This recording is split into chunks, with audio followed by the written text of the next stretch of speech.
Welcome. We are so delighted to be hosting these series of fireside chats with Chip Conley and amazing luminaries. And oh my gosh, we're so excited to have Louie Schwartzberg here today. Let me just do some very quick introductions. I don't want to waste much time and then get it back over to Chip and Louie, who are old friends. So if you don't know either of these two, they really don't need an introduction. Chip Conley, hospitality entrepreneur and New York Times bestselling author and founder of MEA, co-founder, the Modern Elder Academy, which is a new roadmap for midlife at our beautiful campuses in Baja, Mexico, and soon to be in Santa Fe, New Mexico. His 5 books have made him a leading authority at the intersection of psychology and business. He was awarded the most innovative CEO by San Francisco Business Times. Everybody knows me. Let's go on to Louie. Okay, you don't want to hear it? Louie. Okay. He's amazing. Yeah. Come on, he is. He is. We're so happy to have you here, Chip. Louie Schwartzberg, renowned filmmaker and the director of the award-winning documentary Fantastic Fungi. We're going to talk about how to pronounce it. Featured on Netflix, rated 100% on Rotten Tomatoes. He has spent his career providing breathtaking imagery using time-lapse, high-speed, and macro cinematography techniques. He's a visual artist who breaks barriers, connects with audience, builds communities, and tells stories. We're going to hear about his new film, Gratitude Revealed, which takes us on a transformational cinematic experience of how to live a more meaningful life. And he's going to be talking about the launching on April 20th of a brand new Louie channel, streaming channel dedicated to inspiring mindfulness that will feature all of Louie's work. Wow, we're going to watch a couple of trailers today. Chip and Louie are going to chat today. We will have some time for Q&A. So Chip will let you know when we're ready for that. Some of you might be lucky enough to come up on stage, so don't be shy if you want to have that opportunity. And with that, I'm going to pass the baton over to you, Chip, and thank you both for being here today. Oh, thank you, Carrie. This doesn't happen without Carrie and a bunch of people behind the scenes making it happen. I just want to say thank you. Hats off to all of you. Louie, good to see you, my friend. Good to see you.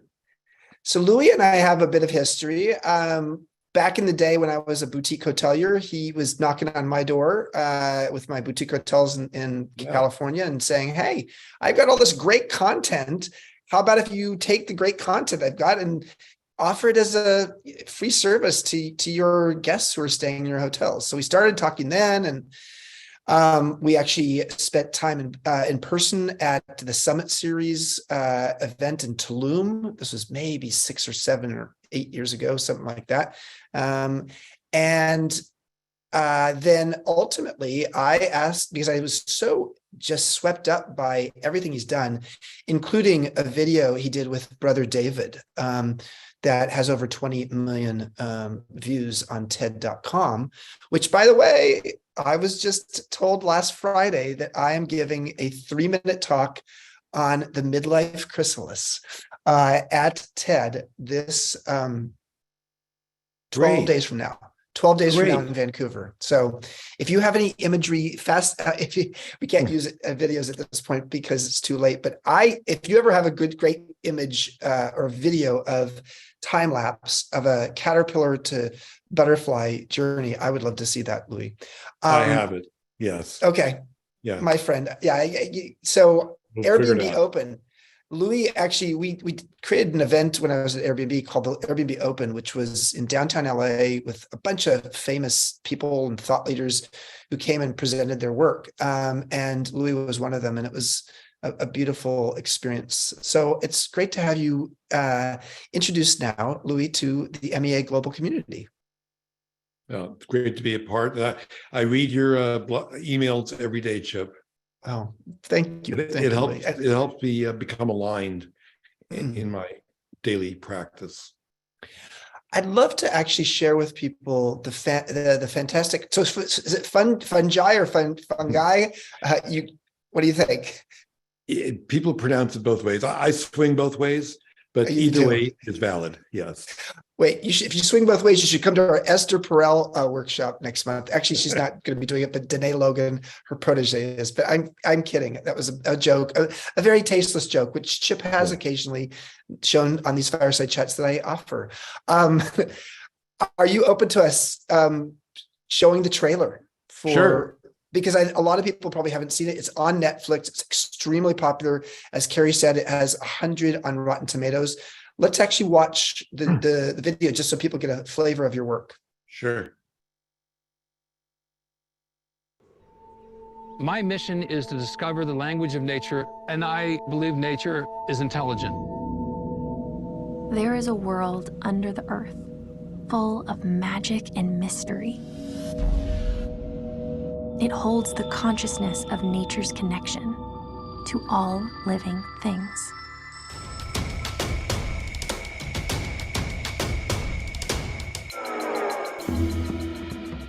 You know, these mushrooms, they can heal you, they can feed you, they can kill you. It's not like a vegetable, and it's not like an animal, but it's somewhere in between. They support life, they convert life. As you're walking, there's about 300 miles of fungi under every footstep that you take, and that's all over the world. The bulk of the organism is growing underground, and it's composed of these long threads called a mycelium. Almost everyone knows about the computer internet. The mycelium shares the same network design. It's amazing what we don't know about mushrooms. They really are a frontier of knowledge. You can filter water. You can create medicinal compounds almost on demand. They have incredible capacity to make things change very quickly. So I am super hopeful. The psychedelic members of the mushroom kingdom are fascinating. I have been a guide for around 350 psilocybin sessions. The most glorious part was that it made me feel more comfortable with living because you're not afraid of dying. We need to have a paradigm shift in our consciousness. What will it take to achieve that? We can heal the planet. We can build the future. And our world is fantastic.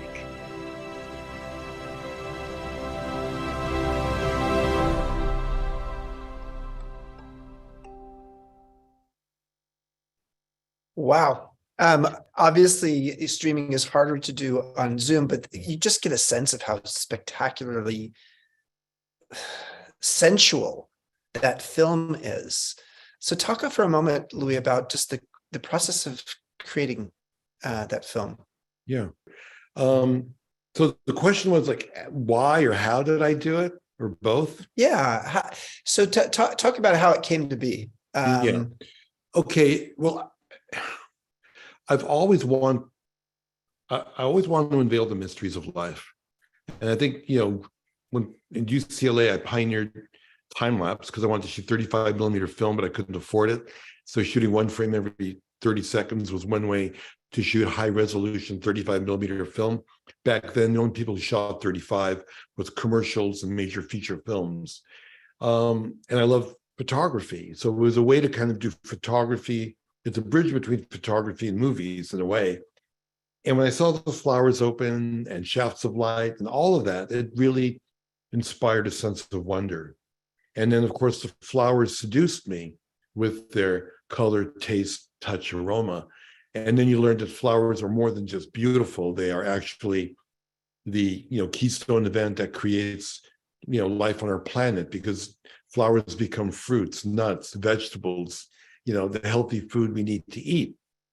It's the sexual organ of the plant. And if they can't reproduce, then the foundation of life is threatened. And then you have to ask the question, well, what do plants need? They need soil. And where does soil come from? Well, most people don't know that answer either. It comes from fungi. Fungi breaks down organic matter to create soil and recycles all that organic matter. Otherwise, we choke on it. So I keep on, like a little 5-year-old kid, asking why? What makes life work? What is the foundation of life? And it's the little things that make the world go round. It's not the top of the food chain. It isn't the lions and the tigers that BBC, Nat Geo, docs tend to focus on. It's really the ground floor, like in any home. It's the foundation that makes the world go round. How did you, technically, how do you capture the time lapse with that kind of beauty? It looks like it was computer animated as opposed to actually real. Well, it is real. However, I shoot everything in the studio. And, I actually directed commercials for 15 years. So that was my real film school, learning the best from, lighting technicians and costume designers, etc. So I shoot everything indoors because also you can't have a camera outside. There's wind, there's bugs, and the light fluctuates. So I have grow lights that grow the mushrooms and the flowers. They turn off and I put on beauty light to film them.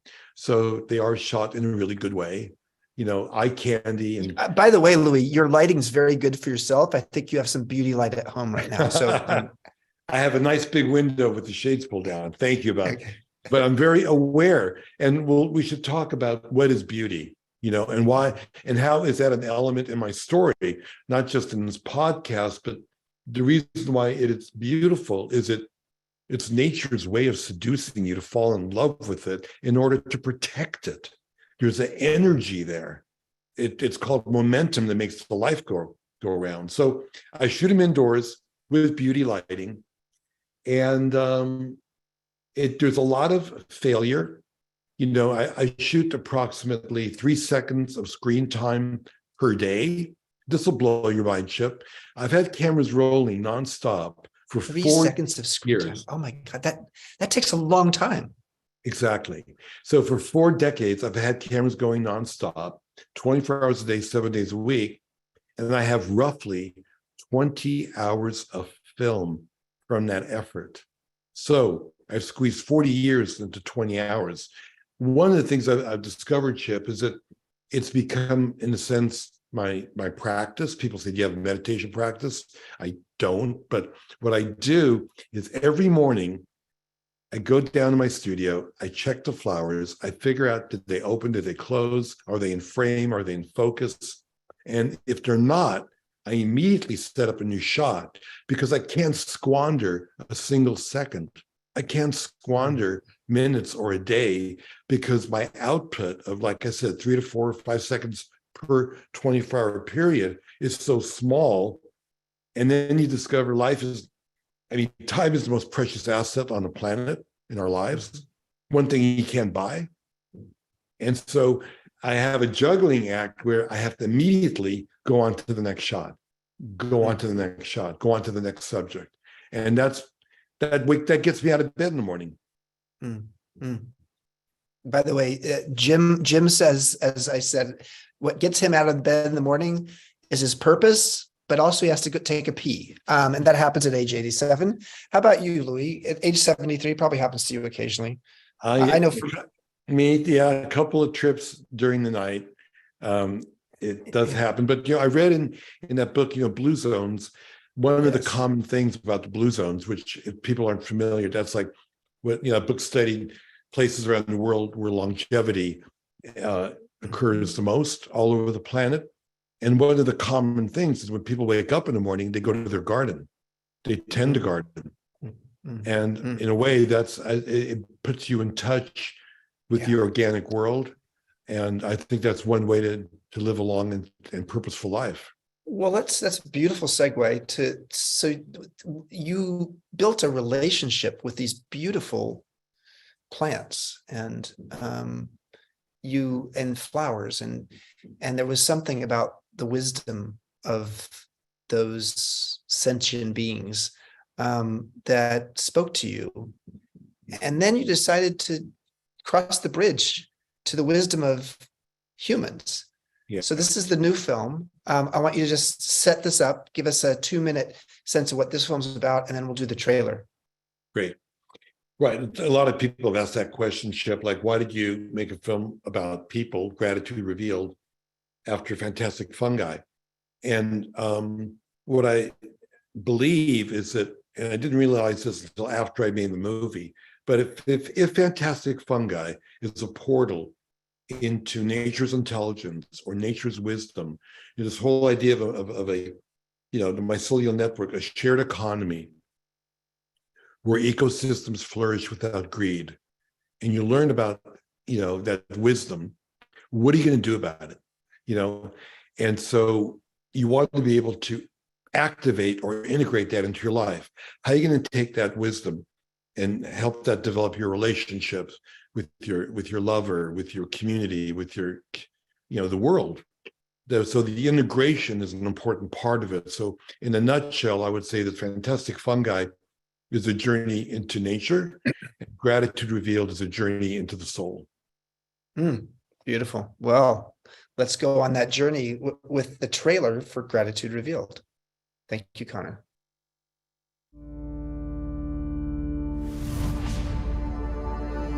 We are all born with openness for mystery. What is this tiny blink of an eye that we call life? To be alive in itself is just such a great gift. You have been given a chance in the cosmic lottery. You got a ticket. I'm grateful that I'm just here at all.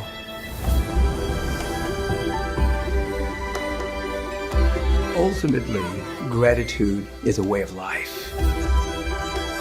We don't know how we got here, we don't know why we're here, and we don't know where we're going. We bless our food, we bless our house, we bless our friendships. The journey is into oneself and into the meaning of being. We are slowly coming to realize we are all human and getting more in touch with our kinship. It's about how to become a better human being, a better human being. I see gratitude as a route to a happy life. See, there are things that I've yet to do, and there are mountains I want to move, but I am right here, right now, and it's beautiful. Live your life by the silver light. You got to let it be your guide. It's a state of mind. Let the gratefulness overflow into blessing all around you.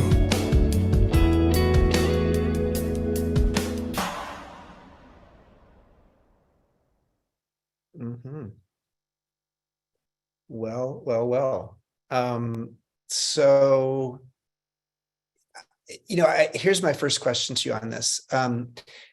With Fantastic Fungi, whatever, it's easy to sort of understand how you create the storyline. Mm-hmm.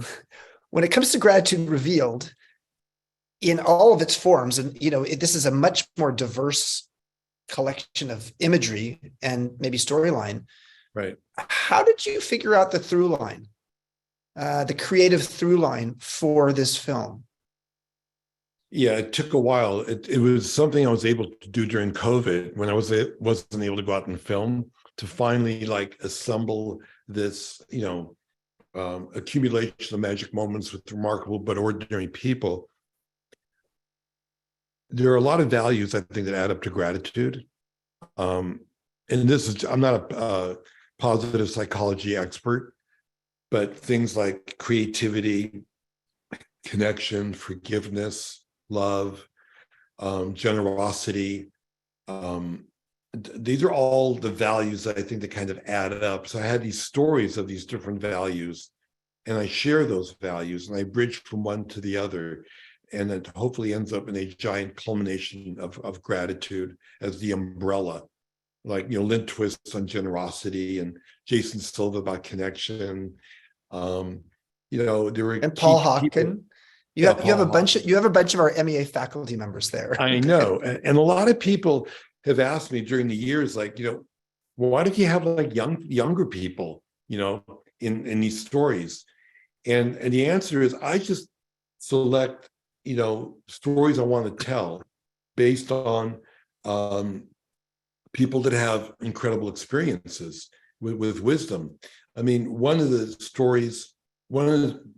kinds of stories I do love to tell are people who overcome adversity but have a lot of joy and hope in their lives. Part of that is because my parents were Holocaust survivors, and I saw how they had love and joy when they raised me, but they appreciated like all the little things in life: food on the table, steady job, the miracle of having children. And those inspirational stories is what I gravitate towards, you know? So hope is important. I think in these like challenging times with environmental degradation, politics, pandemic, you have to have hope. You know, quitting is never an option. And if we can inspire people with these stories of older people, you know, who have overcome adversity and are doing remarkable things, unfamous, not celebrities, those are the stories I'd love to share. And you have 40 years worth of footage in this film. Wow. And just so everybody knows, anybody who's on this recording and anybody in the MEA global community gets access to the film for the next 3 days. It normally will be behind a paywall, but guess what? You get to watch it for free. So we appreciate Louie's generosity on that. And that will go out. If it hasn't already gone out, it'll go out with the email that goes out after this session. So tell us a little bit more about your experience with gratitude, Louie. Just, you know, how have you're 73 years old. How has your relationship with gratitude maybe evolved over the last 50 years? As I said earlier, because my parents were Holocaust survivors, you know, you grow up, you want to make the world a better place, and you're grateful for the little things in life. And I think that it also inspired me to be an environmentalist, because I'm against any form of extinction. You know, if the bees go, we go.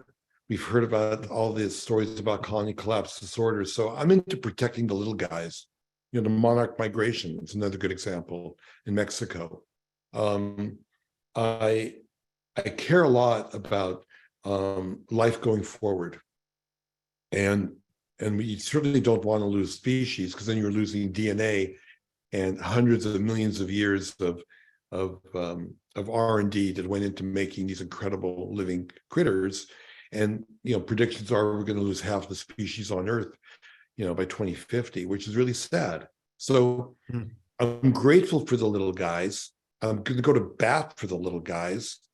And I'm very grateful also that I've got the purpose in my life that I can, you know, share these magic moments. Because it'd be easier just for me to just go to Baja and maybe watch the sun go down, but I schlepped that camera for 40 years. And I want to share it with people. And that's when I get the ultimate joy, is when I can share it with people, not necessarily recording the event. And all these places are disappearing. Machu Picchu, you know, Tahiti, Angkor Wat.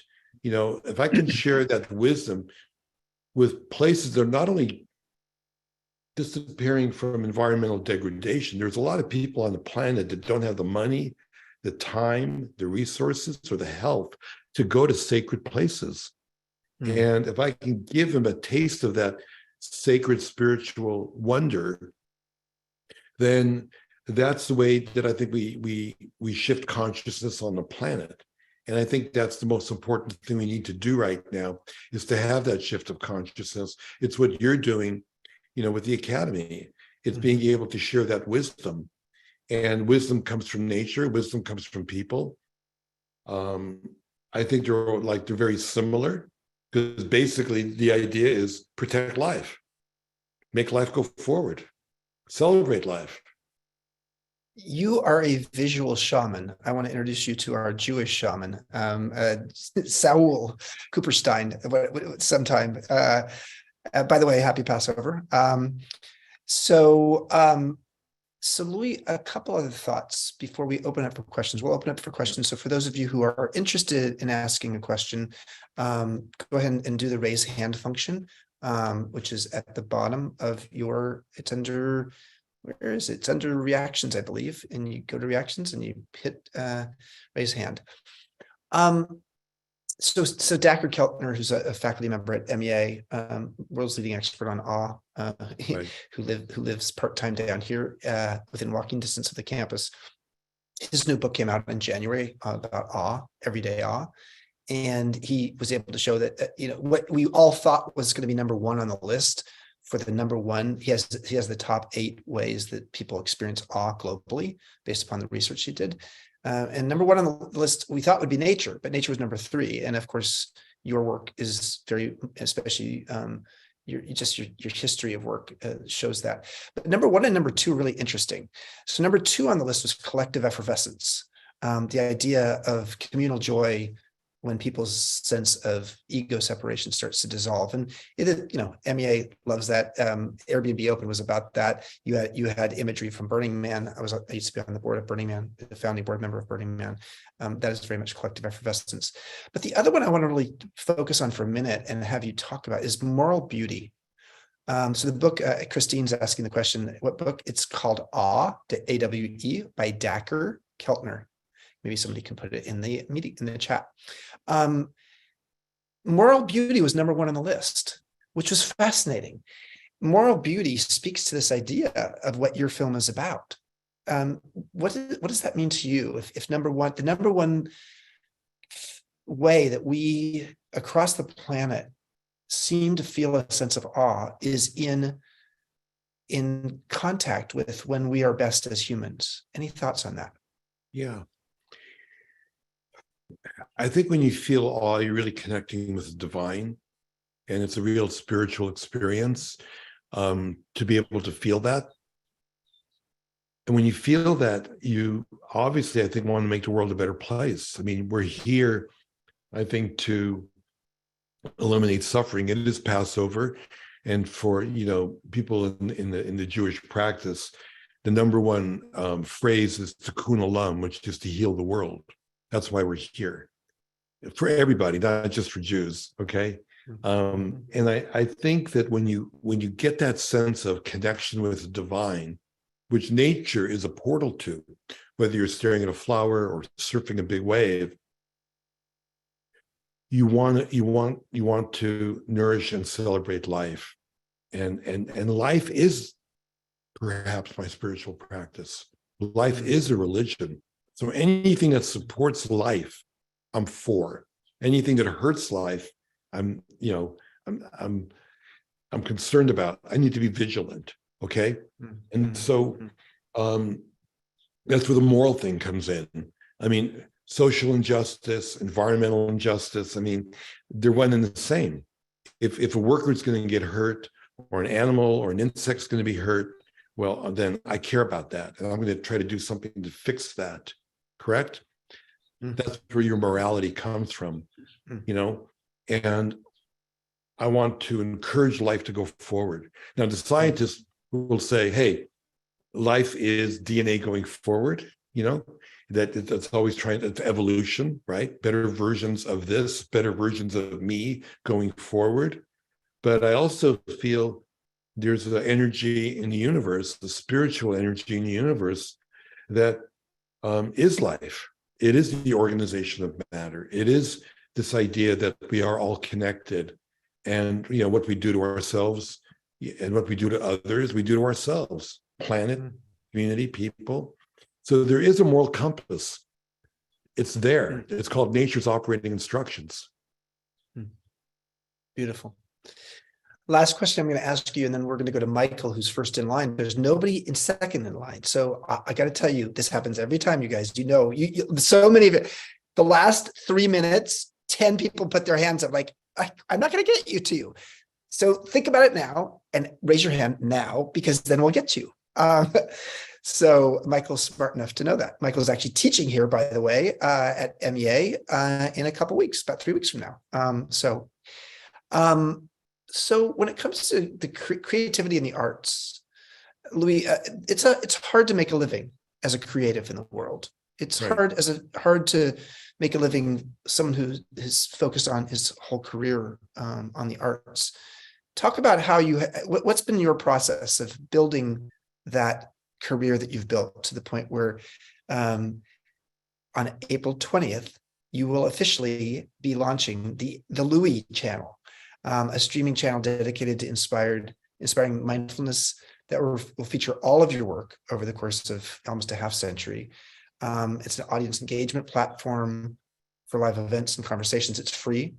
All of it's free. There's certain things behind a paywall, but almost 50 films or videos are free. So you've had to scratch out a living, commercially.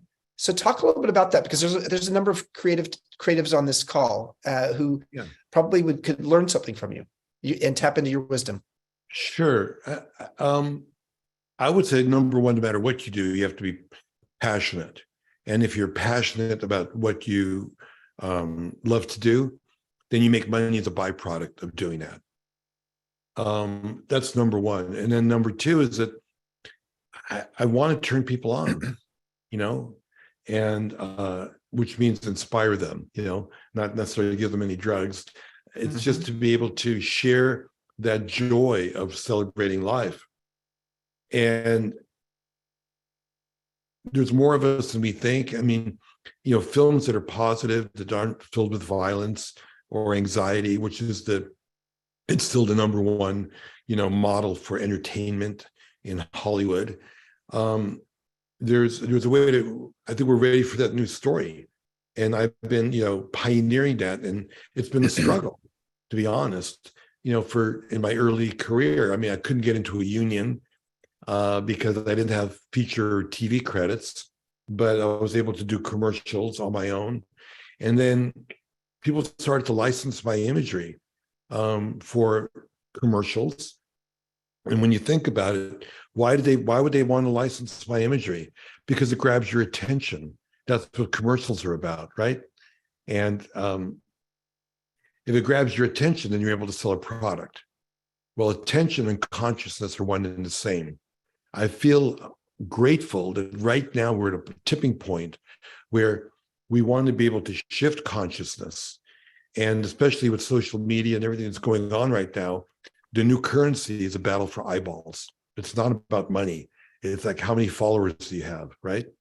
And so that's why I'm really thrilled about the Louie channel. I want to go straight to the consumer, no more gatekeepers involved. And guess what?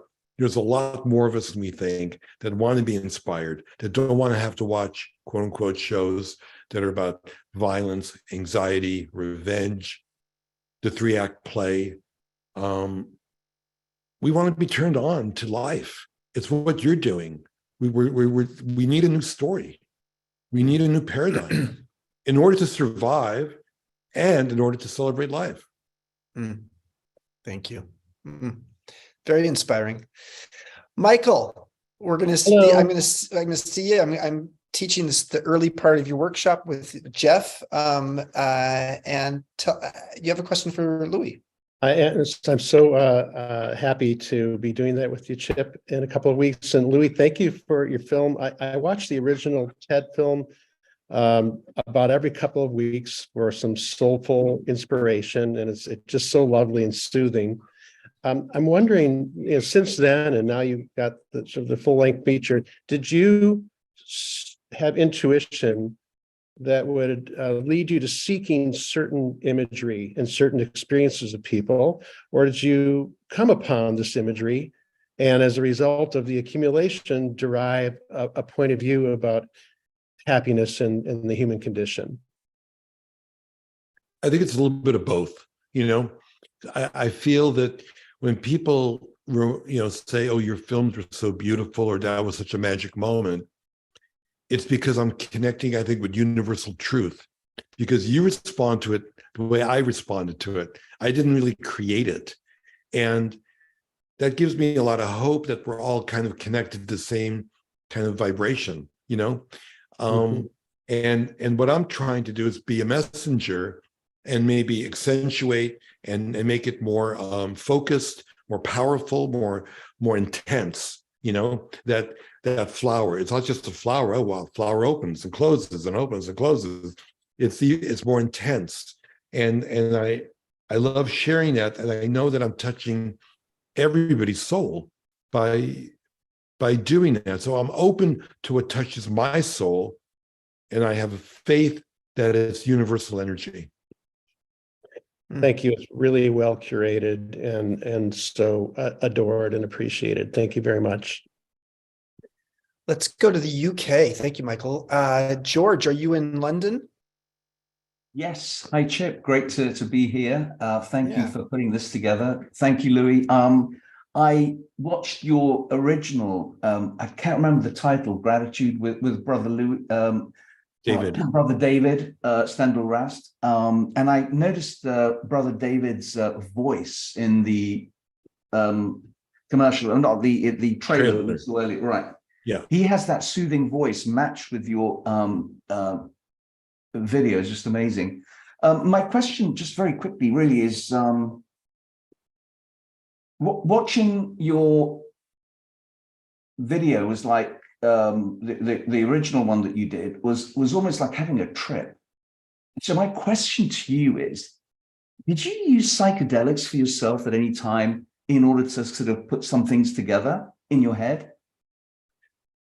The answer to that is yes. Like in college, I definitely had psychedelic experiences, which I think has shaped the films I make. For example, time-lapse, slow-mo, micro, macro are ways of seeing reality that the human eye can't see. It's a beautiful metaphor, obviously, and even when you look at it culturally, that people live, eat differently, have different music, have different lifestyles all over the world. So being open to different forms of reality is really important. Plus, I think when you see time-lapse and slow-mo, what you're doing, it really kind of touches on the fact that we are all transcendent. That this is like a fleeting moment in time. The whole idea of the circle of life. That becomes, I think, a very emotional, spiritual vibration, whether you're conscious of it or not. Life to death, death to life. And so those psychedelic experiences are what I want to share with people, that your human point of view is not the only point of view, and that other point of view, people can say it's transformational or spiritual, because you're breaking that construct in the mind that this is the way things are, and this is the only way. We're the top of the food chain. We're the smartest people. We live in LA. We know everything, Not true. And rather than say it's not true, I'm going to show you it's not true. I'm going to show you that the plants are sentient, that the bees are sentient, that the forest is a community, not a bunch of trees, that they're speaking to each other. They're caring for their children, If I can show you that changes your whole worldview. Louie, thank you for that. Thank you so much. Joan, Joan, be patient with us. Joan McNally is saying, psychedelics 2 days in a row, because we had an event, an alumni event yesterday. Yeah, don't worry.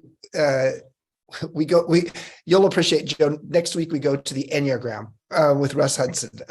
That's another form of a psychedelic, is understanding your personality type. Oh my God.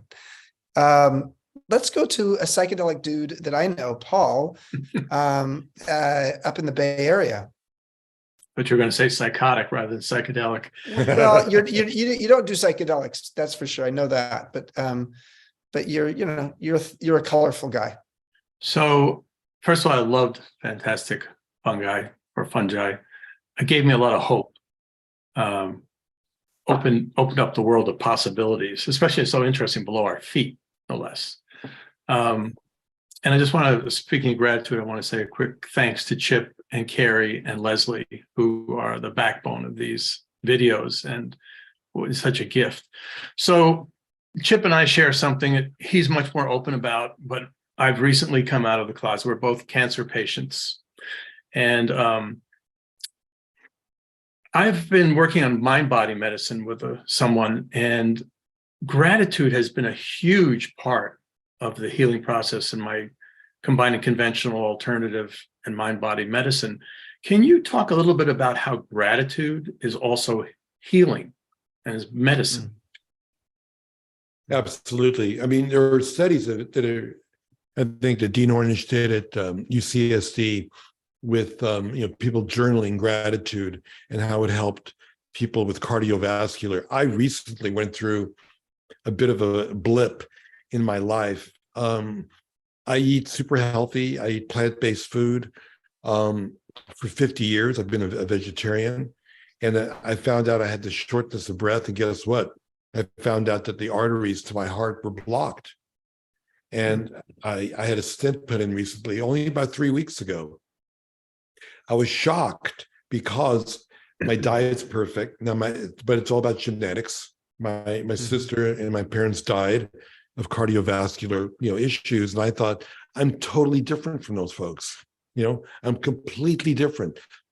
It's the last thing, but having gone through that, I'm so grateful that not only that I'm here talking to you, but that I can, be back on my mission, doing what I'm doing.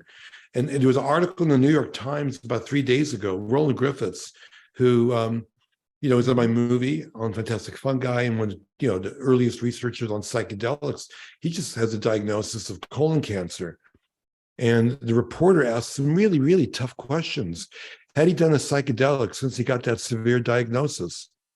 And I think people should just read that article. And he spoke to the cancer, asked questions like, kind of like, why me? And can I get more time? And, all these questions, which were very, very profound.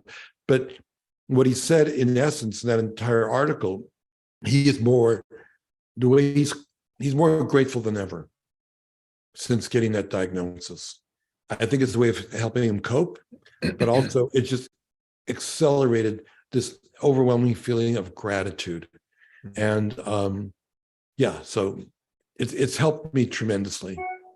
Just a quick follow-up. The New York Times also ran an article about 10 days ago about neuroscience and cancer, finally sort of coming out into the world of science, that there is a direct correlation to how your mind and body interact when you think positively. Yeah, absolutely. Go ahead, Louie. Here's what I know for a fact. For me, it's like, it's easy to go into a negative spiral. Shit happens to us every day. So what do? What can I be grateful for? I'm breathing. I'm looking at the leaves in the tree. You can't have a negative thought and a positive thought at the same time. So I don't think gratitude is the antidote to everything. But what it can do is put that negative thought on pause while you shift your consciousness into something more positive. And you can always find one thing or two things you can be grateful for, So it's a beautiful, stopgap measure for slowing down that negative spiral, putting yourself on the right path. And for me, it's like my go-to medicine. Anytime, I get negative, like with my parents being Holocaust survivors, very easy for me to feel like a victim, and to fall into that trap, which we all now late in life I've learned is like it's very it's self-injury is what it is. I'm hurting myself, no matter how unjust, no matter how deserving you think you've been screwed by somebody or something or some event. You're only hurting yourself by falling into victimhood. And for me, gratitude is my escape hatch. Beautiful. Thank you. Candace in San Francisco. Yes. Hey, can you hear me? Yeah. Hi there, everyone. Yeah. Thank you. I love nature. You can tell that by my background. It gives me hope for the future. And I live in the Bay Area. We all are surrounded by a lot of violence. We had a terrible thing happen just yesterday with a young tech executive being shot and killed, and which is one reason I don't listen to the news anymore. It's just too much to hold. And it makes me wonder, as we grow up in these concrete jungles, that it separates us from nature. And in that separation, does that breed violence? I don't know the answer to that, but I do know that when I go into nature, I feel like a completely different person. I feel renewed and refreshed. What are your thoughts about that? Yeah, I think nature definitely makes you feel connected because you're feeling it. It's all around you, whether it's forest bathing, it's clear, that there you're and also that you're a part of it. You are nature. It's only the last couple of 100 years, like you say, we've become disconnected, living in these concrete buildings and cities. We've always been connected to nature or a part of it. This idea that it's separate from us is what's really been the main driver of environmental degradation and disconnection, which is like killing us on the inside as well. And the other part to that too is media. We live in a really strange world right now, as you mentioned, where the news is primarily negative. It's easier to press the fear button than it is to be talented and make you laugh or cry. And that's what, the news is all about. It's certainly what entertainment is about, and even like I said, the nature docs tend to go about, kill or be killed, survival of the fittest, the whole macho story. The films I've done, Fantastic Fungi, Wings of Life, it's on Disney Nature, it's about pollinators, narrated by Meryl Streep. Those are stories that I believe are the feminine side of nature, about regeneration, rebirth, connection, relationships. That is the grand story of life, that is the foundation of life. It doesn't have the drama of the old-fashioned story of violence. Yes, there is violence in nature, but I've got to tell you, there's a billion interactions happening right now in this moment of microorganisms and pollinators doing their thing, but it's not front page news. Yeah. Thank you. Yeah. One of the things we say here at MEA is when we take someone on an awe walk, a walk where they can go and experience nature in all of its glory, is before you go on the walk, just ask the question, what does nature have to teach me today? Mm-hmm. And when you can actually see nature as a teacher, you can see all of the miracles of the interdependencies and the resilience and the aesthetic beauty in things that actually are aberrations. If we saw aberrations in humans, we would consider them ugly, but you see it in nature and you find it beautiful. Tommy, it's good to see you. Good to see you. Hey, Chip, it's good to see you too. Thank you for. Are you in Houston? I'm in Austin. You're in Austin. That's right. Yeah. Okay. Close. I've lived in Austin for 54 years now. So my God, you've seen a lot of change there. Yeah, I know how. I don't look any older than 50, so I shouldn't. So Louie, could I just say first of all that a person, one of my relatives mentioned Fantastic Fungi about 3 weeks ago, and I never heard of it. And so I found it on Netflix, and it's one of my favorite movies of all time. So beautiful. I was stunned by it. Thank you. One of the things that I'm really interested in are fractals. And I think you could make a really great movie about the nature of mathematics and the beauty and the forms that show up in nature, that are fractal in nature, and draw this connection between reality and concept. Does that sound like anything of interest to you? Well, yeah, I think that, I'm certainly amazed that, mathematical, formulas, create fractals in the CGI world.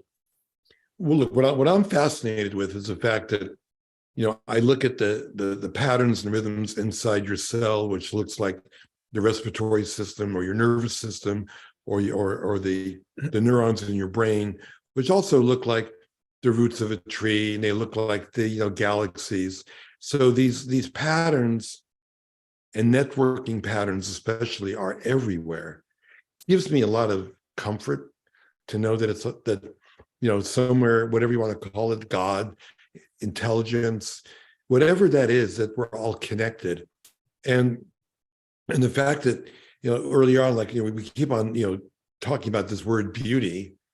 Well, what is beauty? Beauty is the fact that you're recognizing a connection, that universal energy, universal truth that touches your soul. Actually, I think every cell in your body is jumping up and going, hey, I recognize you. You're me. I'm looking into a mirror. That's why I'm getting high looking at this flower. And that beauty has been designed over, hundreds of millions of years to engage you, to manipulate your behavior, to protect life. That's why puppies are cute and kittens are cute and babies are cute, right? Undeniably, you're going to protect them. So, as an environmentalist, I think we failed in our messaging about putting the data on the table and saying, we're screwed, or, the ice cap is melting. It makes people feel unempowered. I think that if you love something, you'll protect it, and then you don't have to think about it. It's like the choices we make. Like, I'm not going to throw away this wad of paper because I care about trees. It's not because I'm supposed to do it. We're hardwired to love, and beauty turns on that feeling of love. And that's what I'm trying to tap into. That's great. That's wonderful. Thank you. Thank you very much. Jamie from Utah, correct? Yeah. So Jamie, you're going to be our last question for the day. So have at it. Well, mine is more of a little bit of a comment for Louie. Louie, it's so great seeing you. It's been forgotten, I don't even know how many years. But anyway, I just want to tell you that as soon as I saw your name came up, I was just like, I can't even begin to tell you how grateful I am for your work. I mean, your work is so astounding, so beautiful, so moving, so heartfelt. And I mean, the so's can't even get long enough for me. Oh. And I have shared your work with, I mean, thousands and thousands of people at our shows, and even just whenever I feel gratitude, I put that video on, and there is not a time I put it on that it is not bringing a tear to my eyes. So I just, again, want to share that with you. And if any of you have not watched just his short gratitude, they're not like 10 minutes, 6, 7, 8 minutes, I forget. There's some with the TED part on it and some without. They're just amazing. So I am looking forward to seeing your channel. If there's anything that I can do to help you, I am here. And And Jamie, we must have met at TED, I believe. We did. We've met a lot of times. I remember. At TED. Yeah, I remember. Well, thank you studio. for all that. Look, I really love it. I just wanted to share, Jamie, I'm finally breaking into healthcare where we're introducing it. We also have clinical trials. We're measuring, the positive response of nature imagery as a healing modality. I mean, think about the fact that you've got sensory receptors. We have healing modalities for touch, massage, music for hearing, aromatherapy for smell, healthy food for taste, vision. 80% of the data you get comes into your eyes. It goes immediately as an electrical impulse to the brain, from the retina to the brain.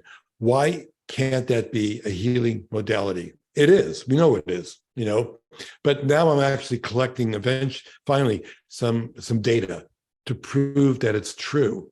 And so thank you for your support. I have a lot of young people who claim they watch the gratitude video every day as a video alarm clock to align themselves. And it's, it's taken a while. Look, I'm an elder. I was ready for this at UCLA when I was 20 years old. But I think Chip and everybody that's listening, I mean, we are at a tipping point right now. I think there's a tipping point in consciousness, a tipping point in environmental degradation. It's kind of an all hands on deck moment, and it's kind of great that, we can help make that change happen. We have to be the changers. Thank you, Louie. Okay, Laura, it's got to be brief because we got to wrap, but go brief. I promise. It just came to me when you said that. What are your thoughts on using this video to help heal trauma base? I'm thinking soldiers, just from my work last year in Ukraine. Yeah, well, we finished a clinical trial in Santa Monica at the Pacific Neuroscience Institute, combining my imagery with psychedelics for alcohol addiction. And so when you think about addiction, it's all about trauma, And so I'm very encouraged that this is like the tip of the iceberg. I can't tell you how many underground practitioners have told me that they play moving art during those, underground sacred ceremonies, dealing with that. MDMA with MAPS and the veterans. I'm cracking it. I got my foot in the door, and I want to kick it down. Beautiful. Thank you. All of you will be getting an email with the Louie channel link and information, and we're just proud to support you, Louie. It's I appreciate the fact that you and I have, 15 years or so of history together, and thank you for doing what you do in the world. You are one of those change makers, and you are officially a modern elder. And thank you, Chip. Thank you, Louie. Thank you. Will, team, if you can put the link one last time into the chat. As of this moment, we have this special MEA access to hook into the Louie channel and to be able to screen Gratitude Revealed for free.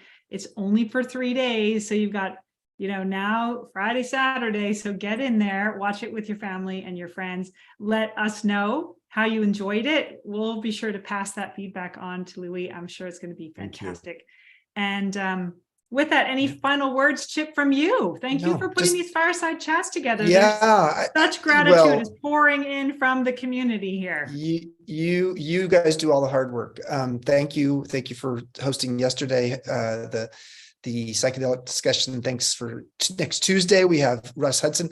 Russ Hudson's the most famous person in the world who understands the Enneagram. What I think is the most powerful personality typing tool that has deep sacred roots going back thousands of years. So I think it'll be a fascinating conversation. He's also teaching at MEA later this spring, or actually early summer. Hey, maybe we can have Louie come teach at MEA in Santa Fe and do a little film festival. I think Louie in Santa Fe makes tons of sense. So we'll come on, talk Louie. about that. Say yes. All right. Yes. Yes, there you go. All right. Said yes. We have it here. It's recorded, everyone. Yes. We have it. We have a yes from Louie and a yes from Chip. Thank you all for being here. I hope you enjoyed this. You will get an email from us with the link to watch this recording. It will also have the link so you can tune in and watch Gratitude Revealed. And this will appear on our YouTube channel, on the MEA YouTube channel. And with that, thank you guys. You can take yourselves off of mute if you want to and say goodbye to each other, and have a great rest of your day.